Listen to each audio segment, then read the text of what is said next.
खैबर पख्तूनख्वा में तहरीक इंसाफ की internal accountability committee ने करप्शन की रोकथाम के लिए तमाम काबीना अरकान के लिए टोल किट जारी कर दी है।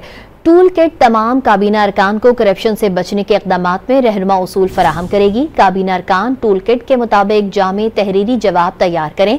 जनवरी के अख्ताम तक मुशीर वज़ीर आला मुसद्दिक अब्बासी के जरिए PTI इंटरनल अकाउंटेबिलिटी कमेटी को जमा करवाएंगे। काबीना अरकान की कारकर्दगी का टूल किट के मुताबिक शुशमाही जायजा लिया जाएगा और उसका इंडेक्स तैयार करके वज़ीर आला और बानी PTI को भेजा जाएगा। खैबर पख्तूनख्वा में तहरीक इंसाफ की इंटरनल अकाउंटेबिलिटी कमेटी ने करप्शन की रोकथाम के लिए तमाम काबीना अरकान के लिए टोल किट जारी कर दी है। टूल किट तमाम काबीना अरकान को करप्शन से बचने के इक़दामात में रहनुमा उसूल फराहम करेगी। काबीना अरकान टूल किट के मुताबिक जामे तहरीरी जवाब तैयार करें। जनवरी के अख्ताम तक मुशीर वज़ीर आला मुसद्दिक अब्बासी के जरिए PTI इंटरनल अकाउंटेबिलिटी कमेटी को जमा करवाएंगे।